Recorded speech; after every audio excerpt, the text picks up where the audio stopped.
Bladestorm by Iron Crown Enterprise, a 1990 classic from a 1980s producer, unfortunately no longer with us. This comes with a scenario book, 20 scenarios. We're looking at scenario number 10, The Iron Legacy.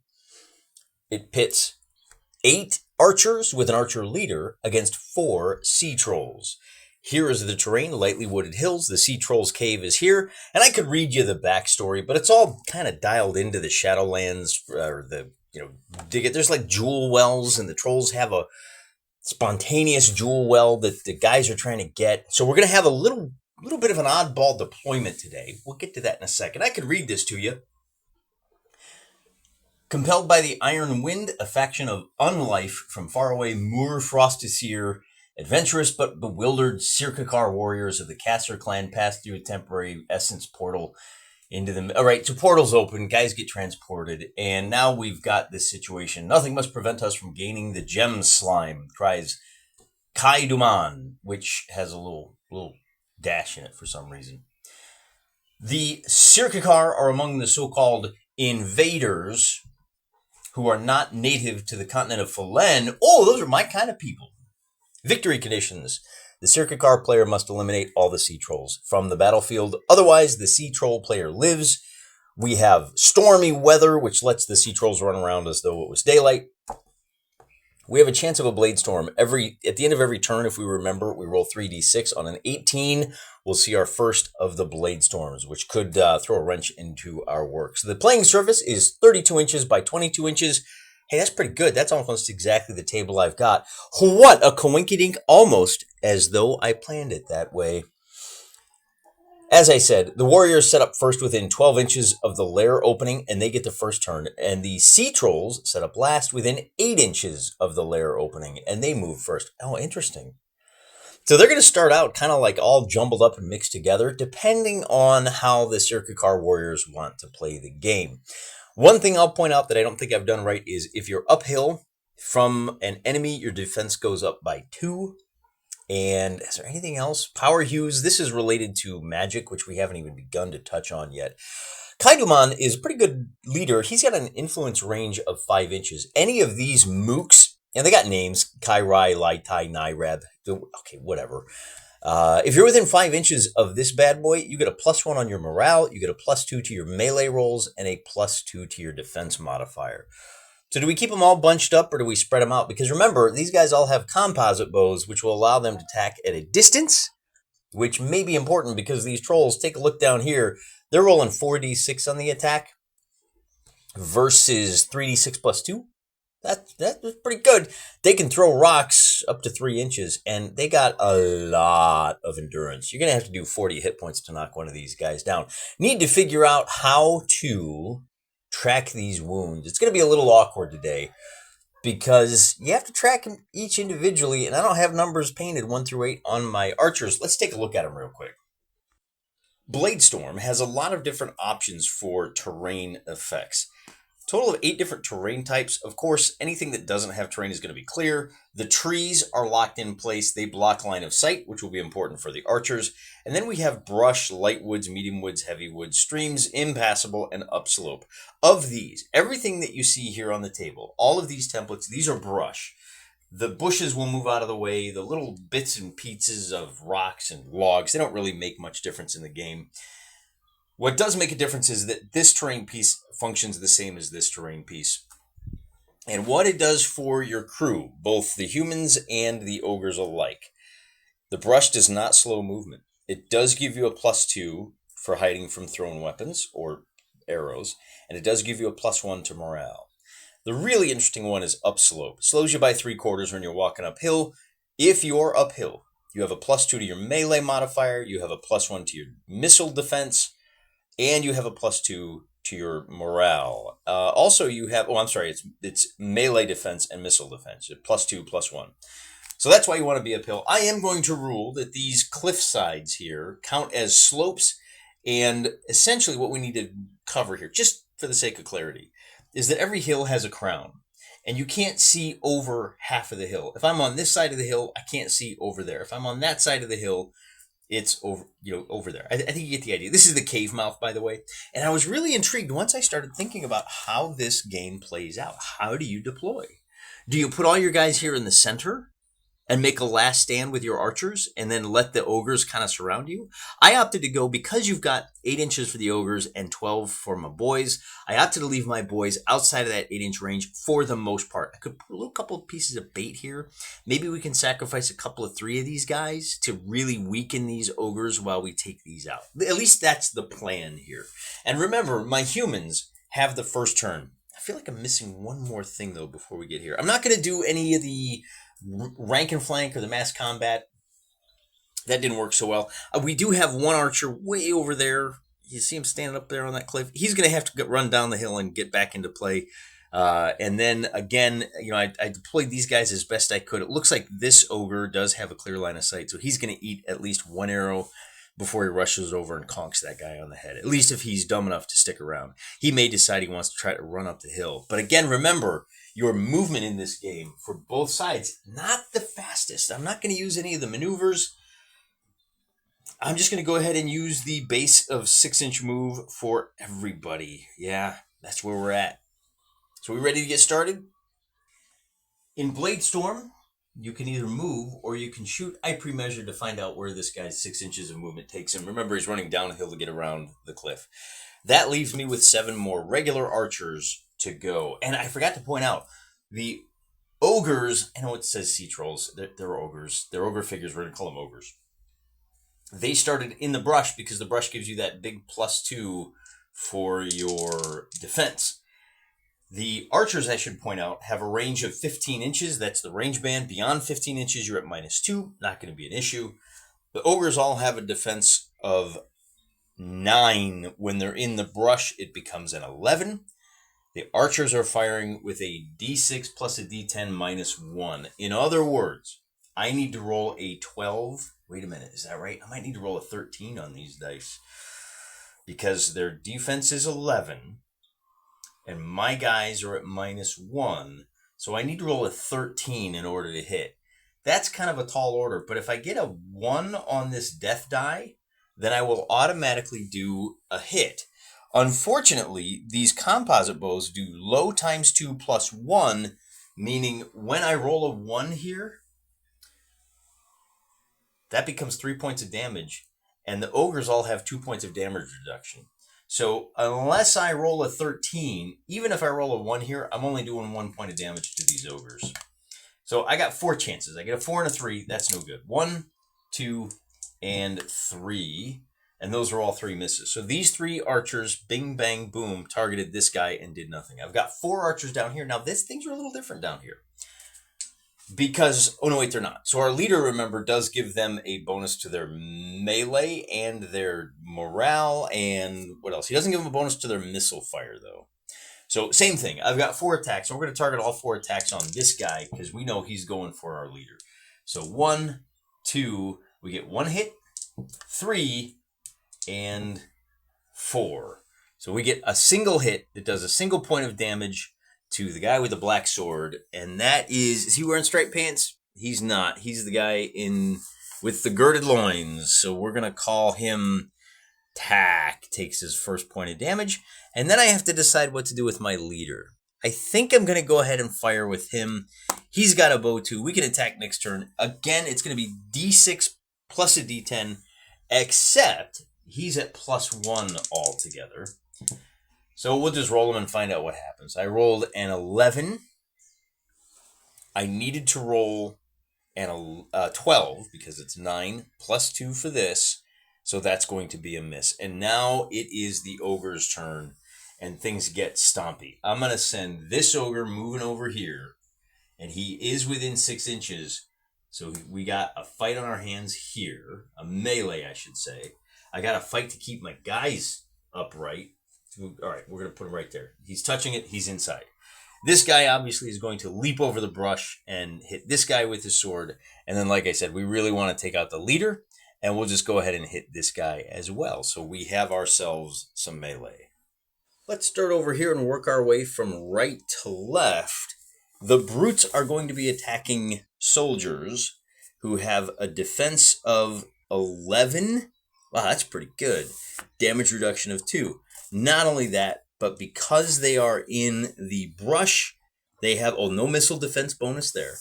But these guys, this guy here, and not our leader, but at least that guy, he's got the defense mod of +2, meaning our ogre needs to roll a better than a 13 on 4d6. He gets a 7, 8, 9, 10, so that's going to be a miss. Our leader has a defense of 12. Am I missing anything? No shield bonus. Hikai Duman does have a damage reduction of 3. He's got slightly better armor.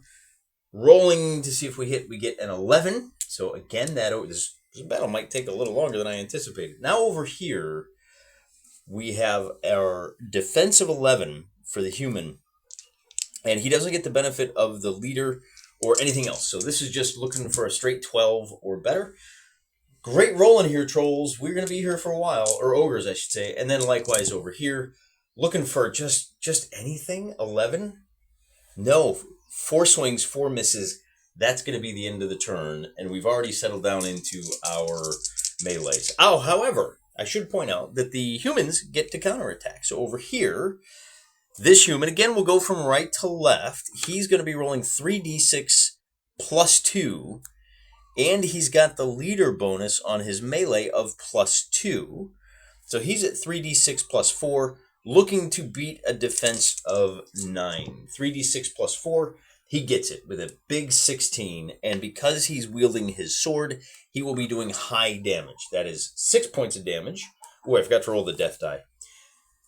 Doesn't matter. We got 6 points of damage, dropped by 2. So that's 4 to the man on the right. The leader is rolling 3d6 plus 5. He gets a 3, 4, and a 5. That's definitely going to be a hit. He will be doing damage of high as well. Is everybody on the human side high? Yep, because now they're using their short swords. So 5 points of damage altogether. Reduced by 2 means another 3 points, taking that ogre to 7 total damage. He's going to be around for a while. Now we're over to here where we roll and we get a 16, even without any bonuses. So that 6 becomes the first wound of 4 points of damage to Bard. And lastly, we've got one more melee way over here. And that's going to be another hit. Here come the big rolls for 3 points of damage, which again is the first hit that we've seen on Back. It's Baak. That's the end of the turn. Now we need to see if a Bladestorm shows up. Remember, the island is protected by ancient, powerful magics. Too much stress, too much ugliness causes these tornadoes of fallen, rusty weapons to appear. We did not get an 18, so no Bladestorm. There's no adjustment on that anywhere. We move on to turn number 2. Is there any time limit to this set up first? I don't see any turn limit. So we just play until one side is dead or driven from the field. To start human turn 2, we do movement. We'll try to flank this guy. This archer is running over to his boss. We want to take advantage of the bonus there. We're going to throw in another flanking attack here. This old boy is going to be able to move. We don't fire into melee, but he's not going to be able to make it to help out his friend this turn, maybe next turn. But this guy is going to be able to rush up and attack the ogre in the back, right over there. So we're just going to key right in on this battle right here in the foreground. And this time I'm going to do it one battle at a time. In other words, I'm going to start with this flanked ogre, and I'll roll for the 2 normal human warriors first. The guy on the front is going to be attacking as normal. He gets a total of 8 plus the 2 for the melee mod. That becomes a 9, 10. And I think that's a hit because he's only looking to beat a 9. Am I missing any? He's got to beat a 9, so he needs a 10. Yeah, that's a hit for high, which does 2 points of damage. We're kind of nickel and diming these guys, but that's all right. We'll take it. That takes him up to 9 points of damage. The flanker now is going to do the same thing, but the defense goes down by 2. So we're that much more likely to hit, and that might just do it. Boy, the dice are going to make me do the math on this one, aren't they? I got to beat a 7. I got a 9. That's only going to do 2 points of damage, but we're not gonna complain. We've already got him halfway to the melee checkpoint. Now he gets to attack back, and he's going to attack the guy in front of him. And this time he finally gets a whopping... Oh, this is going to be huge. He might actually kill the guy right there. Remember, so he did 3... He rolled 3 5s. That's a total of 18 points altogether. He does high +2. That is 17 points of damage. He is going to, with a single mighty cleave of his axe, take out one of the archers. That's what you're looking for. You're looking for the rolling pairs on the attack dice. Same thing. I'm going to start with the boss man, who is going to be rolling his attack with lots of bonuses. He gets a 10 plus the 2. He does high. That will be 3 points of damage to the ogre with the sword. And he's up to 4 points of damage now. Then his helper is going to make an attack, and he is going to be attacking. He only needs an 8 to hit. He gets a 6, 5, and a 3 for a hit, and that's going to be an additional 4 points of damage, taking that ogre up to 8 damage altogether now. I think I got that right. Now let's take a look at the other side of the table. Wait a minute. Before we look at the other side of the table, that ogre is attacking the leader. That ogre is going to automatically hit with the 1, and he's going to do high +2 damage. He got another pair of 3s. He does 8 points of damage, -3 for the damage reduction. Oh, I forgot about the other guy's damage reduction. The leader would normally take 6. He's going to take 3, and he kind of laughs it off. Is that the best you got? I gotta think about this. The other guy did 15 points of damage with the 555s. +2 is 17. But now that I think about it, let's put that archer back down. That archer's got a damage reduction of 2 himself. He does 15 points of damage. That means this archer gets to make a morale check. And the way you make morale checks, our warriors have a morale of 8. I got to roll 3d6. I got to beat that 8. But there's a little more to it than that, because I rolled the 8 itself.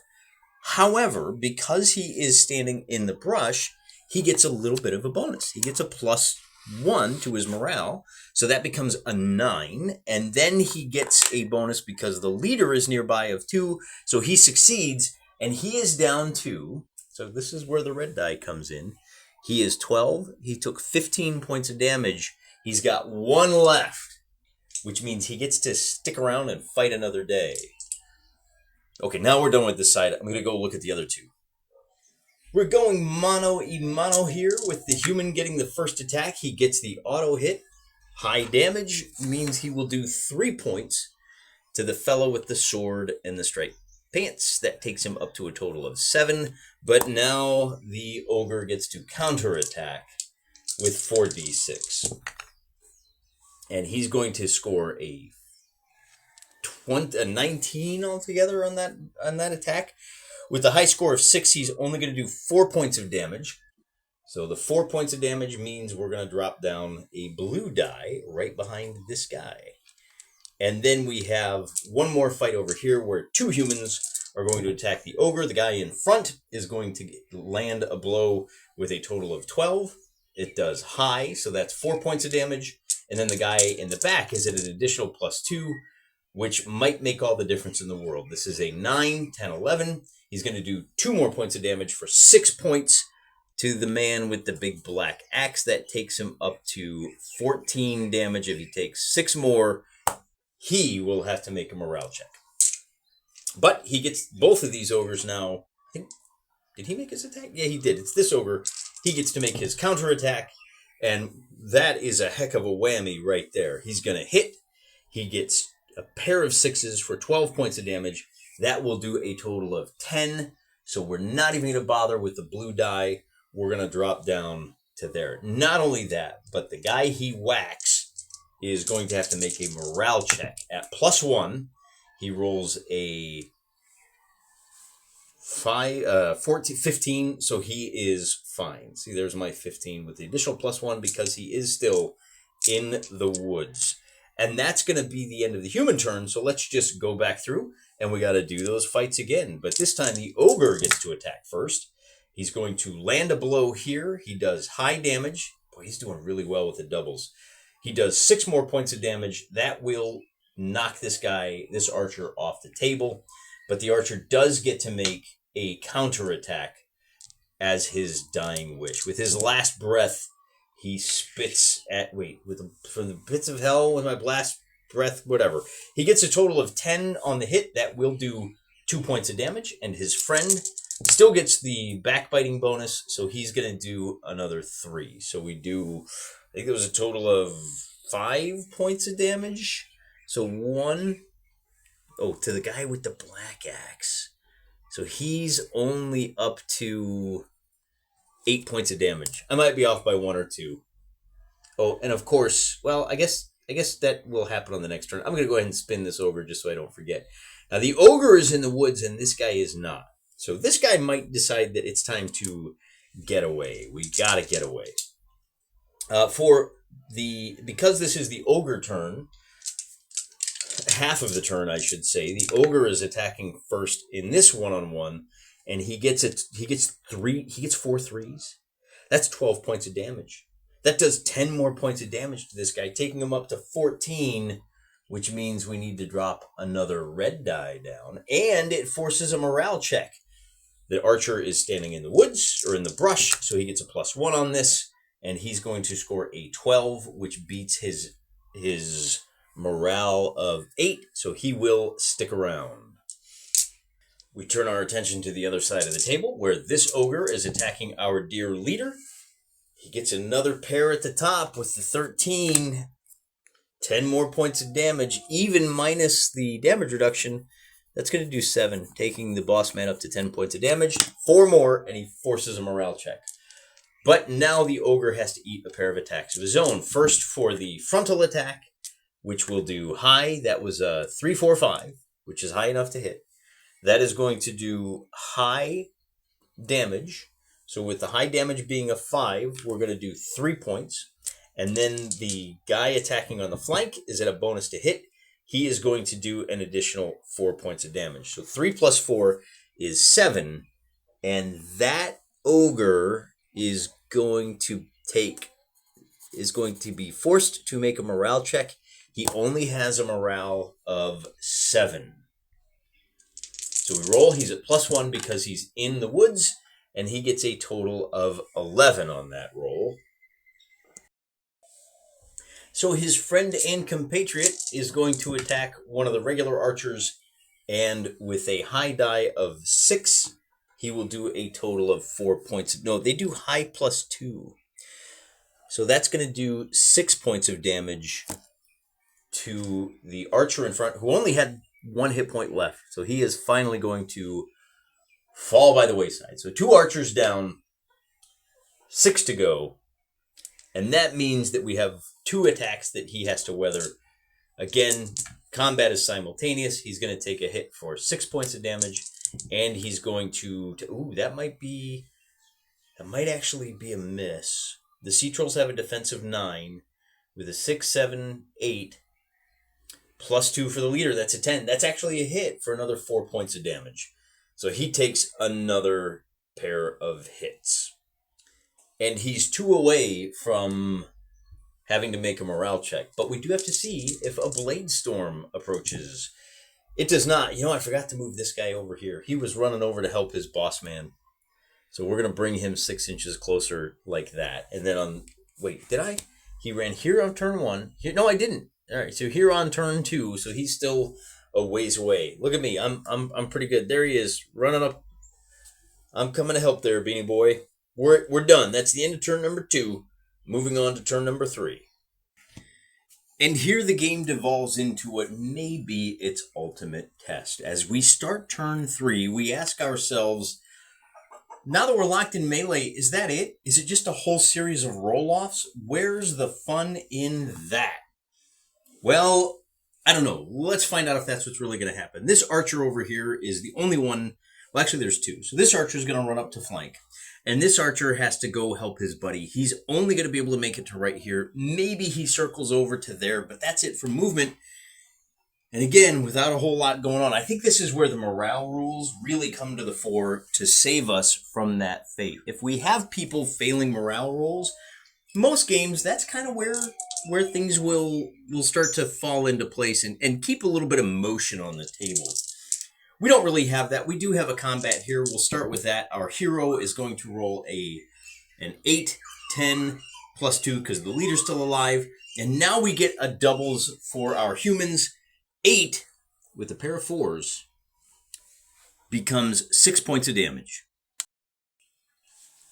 And that forces an immediate morale check on the part of that ogre. He rolls a total of 9, which means he's successful. And he gets to counterattack, rolling high. We're looking for something. I don't even know what we're looking to beat, but I can pretty much guarantee that a 12 will do it.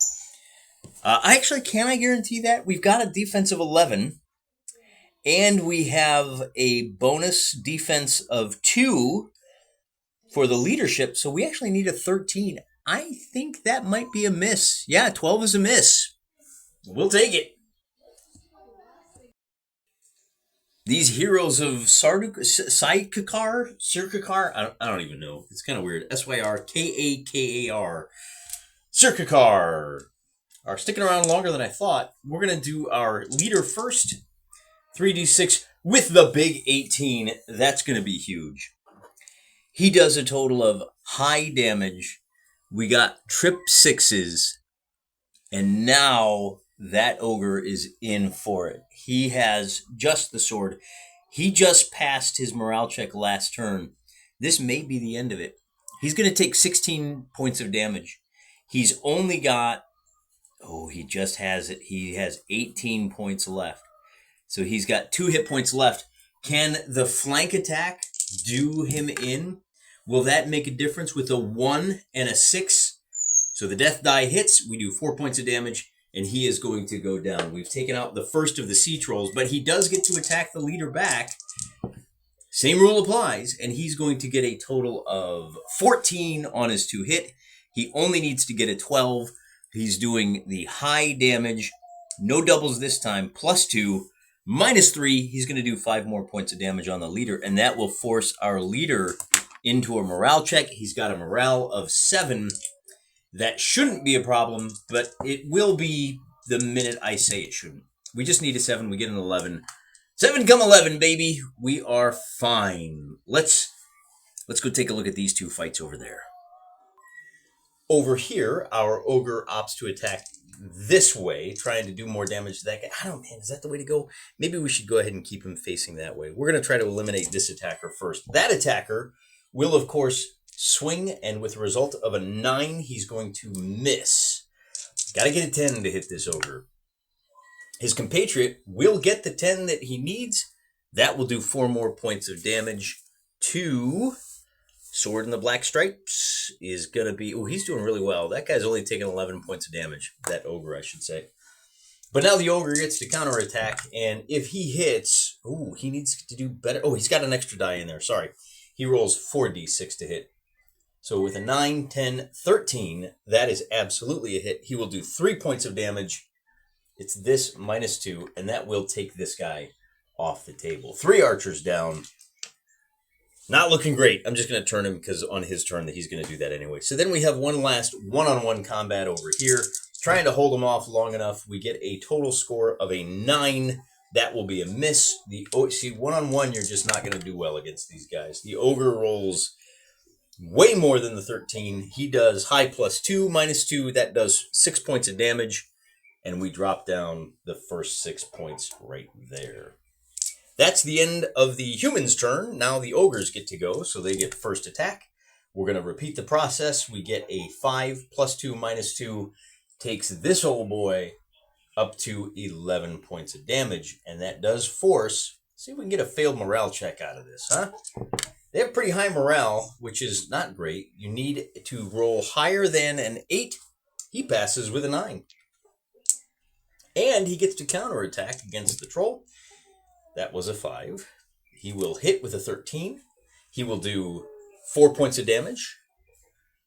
And that is not going to be enough to force. That ogre is still 8 points away from a morale check. We can come back down here where we roll 4 dice for the ogre.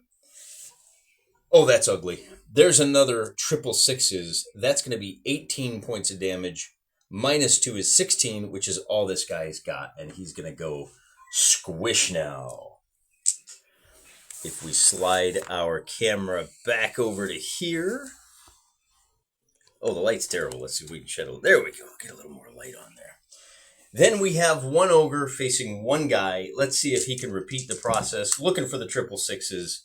He's going to get a total of... Oh, yeah, that was 18 points of damage. I forgot the ogres do high +2.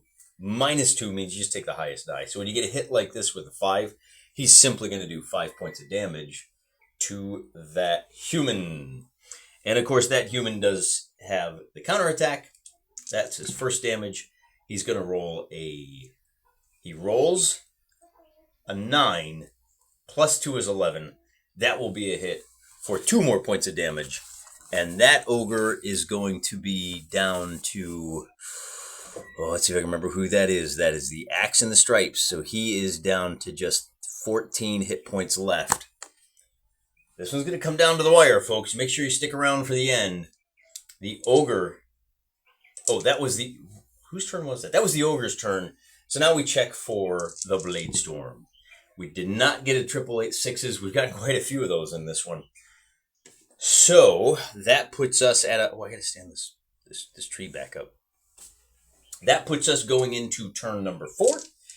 And our humans are going to just absolutely dogpile this guy. Let's go 1.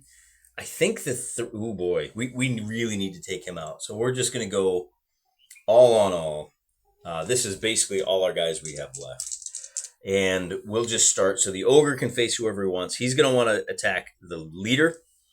So we'll start with our leader and we'll just roll all 4 and tally up our points. So we're going to get a total of 6 points of damage there. So that's 3 altogether for that attack.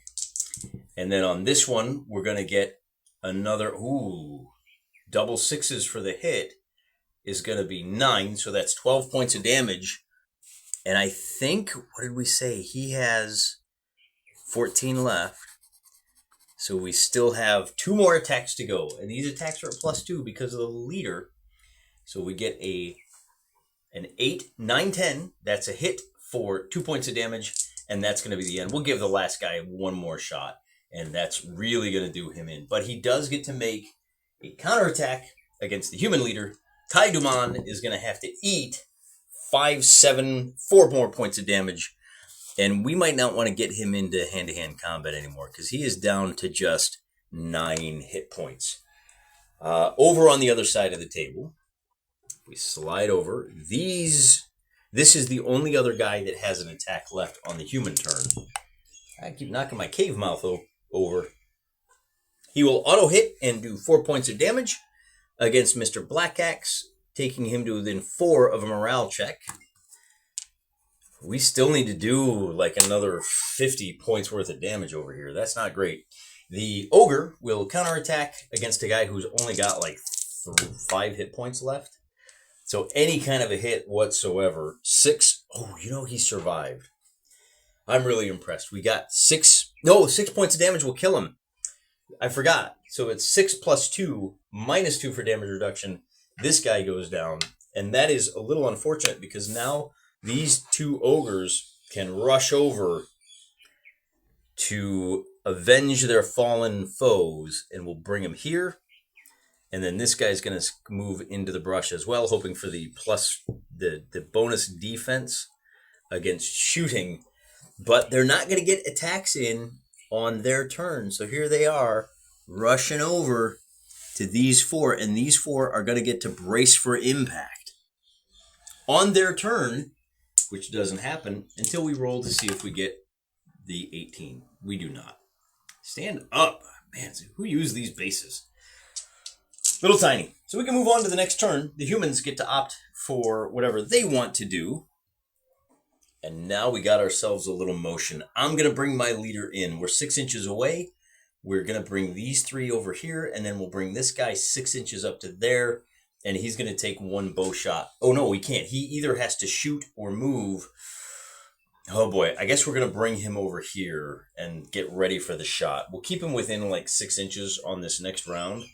Maybe we can kind of lure this ogre away. There's some motion for you.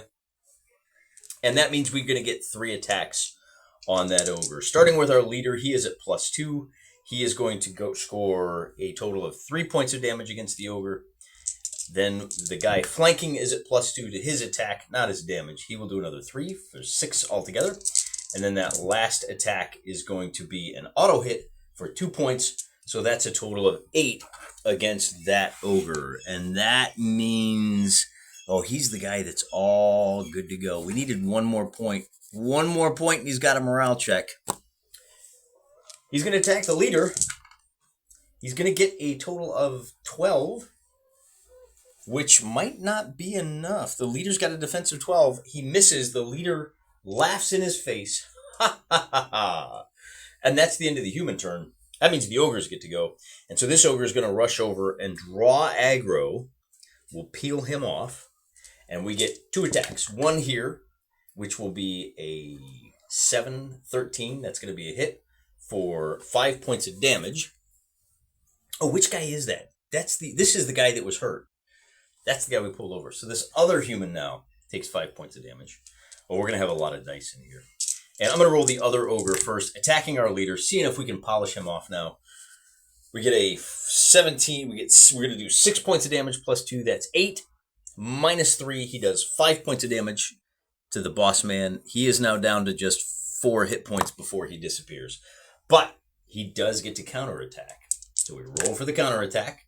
We get an 11, which is high enough. We do 3 points of damage. The flanking attack at +2 will do 4 for a total of 7 against the guy with the sword. Now that does force a morale check, and it takes him down to just 14 hit points worth of damage. We'll roll 3d6 to see if that ogre is successful, and we finally have a failed morale check. What does that mean? So I rolled just we'll put that right there where you can see it. 1, 1, and a 2. So when you fail a morale check, you become what is known as disrupted. All of his attacks are now at -5. That's pretty bad. And there's something else that's going to happen here in just a moment. So we're going to take they're at -5, so I'm just going to take these 2 dice off. He rolls a 6. That means he misses the leader on his counterattack. Although, I don't know if he already did that or not. The next fight that we have is this one-on-one where, oh boy.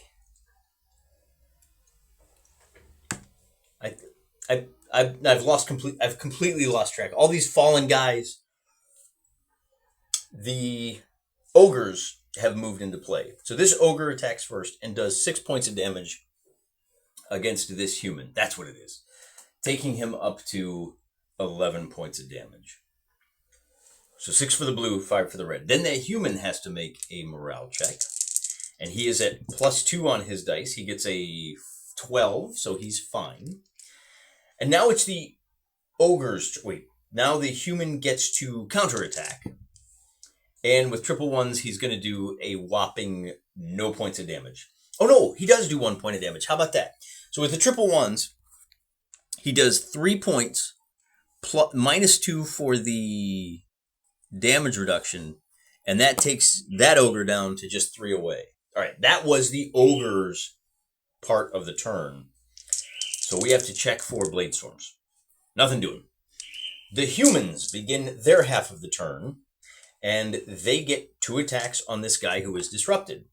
No change to his status, but on his activation, he has to move away from these 2 guys attacking him. Our leader rolled a 17. With a pair of 6s, he's going to do a total of 10 points of damage. That would be 12 normally. Oh, his damage is, what is his damage? His damage is high, yep. Normally 12, so we do 10. He's only got 4 points of damage left. His ally now, if we can score a 6 on a hit, which we can't. That's going to be a 10. It'll still be a hit, but he's only going to be doing he does 2 points of damage, taking that ogre down to just 2 remaining points. Okay. Then the ogre is going to counterattack at -5 altogether. So we take these 2 dice off, and the 7 is no good. We have an attack over here by this heroic bowman here. He's seen all his friends going down, and he's still up. He's still swinging. He gets a 10. He hits Mr. Black Axe for 3 points of damage, and that will be enough to force this ogre to make a morale check. The ogre is in the open. He gets no bonus. He rolls an 8 versus his morale of 7. He will fight as normal for the remainder of the fight. In fact, he's going to counterattack right now with 4d6. He gets a 1 on the death die. So he does 4 points of damage altogether. No 6 points. I keep getting that wrong. And the 6 points of damage will take him up to beyond his limit. He is now out of the fight. And that is the end of the human turn.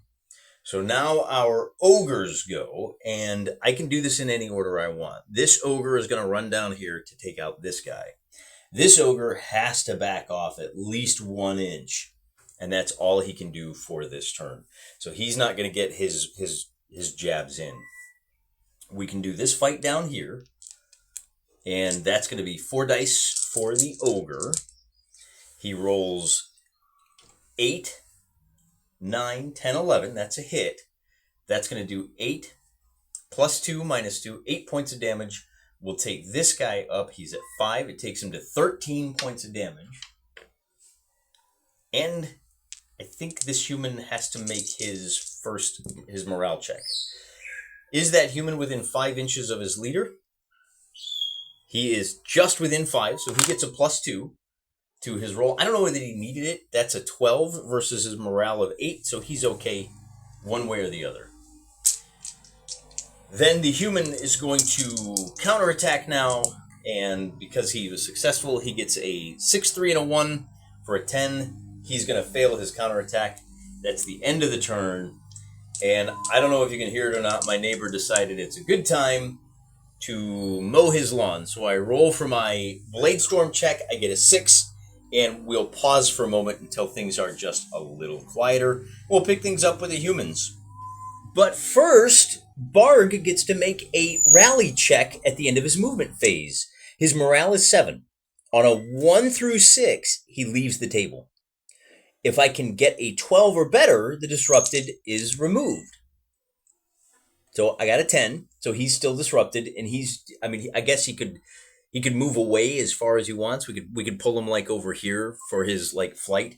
It's not going to make a difference. The last thing we have to do here is check for our Bladestorm. And with an 8, we don't get it.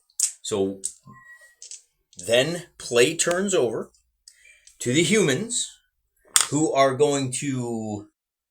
Boy, while he's disrupted, we're going to go ahead and jump down here. And we're going to make 3 attacks against this ogre. The leader is going to score with a 6, so that's 4 points of damage. This guy is going to hit with a, let's see, that's an 8, 9, 10. Yep, that's a hit because we're still got our leader bonus. So 10 is a hit. So we were at 3, 4, 5 more points of damage. And then this bowman down here is going to hit with a pair of 5s. He's going to do some serious damage. He's going to do another 8. So we were at 7. We did 15 points altogether. And that's going to leave him with just 5 hit points left. It's all falling apart. Except he does get to make a counterattack against the human leader. And he's going to hit.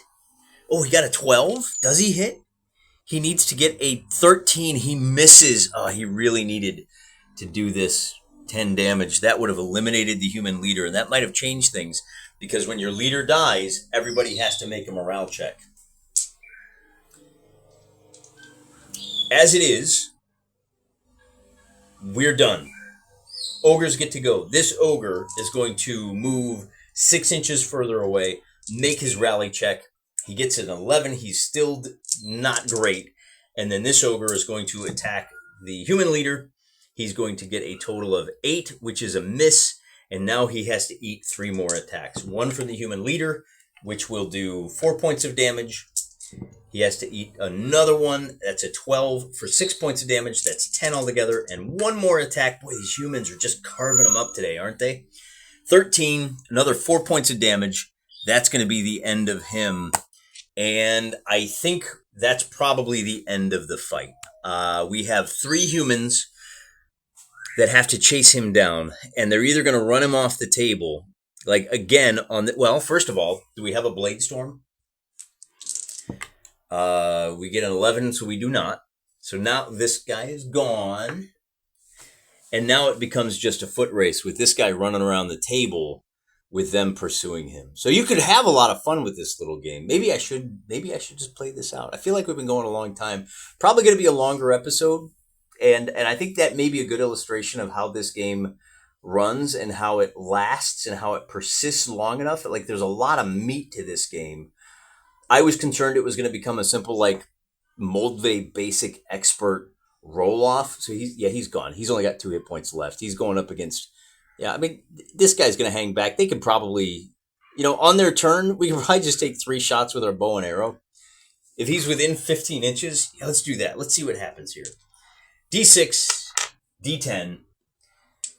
Hoping for, and every hit is only going to do 1 point of damage, but so there's a 14. That's already a hit. For low, that's it, man. Our leader just hit for 2 points of damage. And he's only got 2 left, so he goes down 2. So that is the end of the game. Hey, look, we played it out. We didn't have to do the whole thing.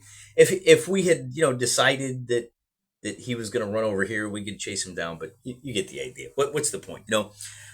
Human morale is a thing too. Player morale has an effect. If I think my ogre is out of the fight, then I'm not going to pursue the game as long as I intended. Where was I? Oh, yeah. So even in a game like this, 4 versus 9, the morale checks mean that people are going to fall back when combatants fall. You have some choices to make as to who's going to go where. How much risk do you want to put your leader at, knowing that if he died, if we'd rolled a 13 and he went down, that might have changed the end game dramatically, because these 2 guys, it could have been, these guys might have failed a morale check, and then you're doing competing morale checks, right? Everybody's disrupted, and whoever fails those morale checks the first, which might have been these guys, they have a higher morale, more likely to roll under it. That could have been a real issue for the humans. This really came down to the last couple of turns. Very well balanced. Just an interesting game. There's some value to this. I understand there's a bunch of commenters that explained to me that Iron Crown Enterprises kind of dropped the ball a little bit on this. This was heavily tied to the Chartmaster games, Arms Law, Spell Law, all of those.